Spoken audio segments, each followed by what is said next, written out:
भविष्यशास्त्र किंवा वास्तुशास्त्र किंवा काय, तर ह्या गोष्टींचा कुठेतरी इंटरनल संबंध आहे का? किंवा फक्त न्यूमरोलॉजी केली तरी तर आपल्याला तेवढे उपाय किंवा तेवढे रिझल्ट आपल्याला मिळू शकतात का?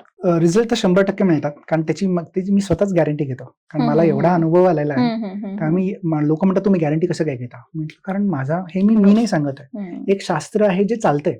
शास्त्र म्हणतं की प्रमाण आलं पाहिजे, ते मी प्रमाण तर दाखवतच आहे. माझ्या निमित्ताने सगळ्या गोष्टी होत आहेत. मी म्हणतच नाही की मी महान, न्यूमरोलॉजी महान, काहीतरी होतंय, कशामुळे तरी घडतंय. तर त्या गोष्टी का नाही घडून आणाव्यात, किंवा आपण त्याचा उल्लेख किंवा त्याचा दैनंदिन जीवनात का नाही युज करावा?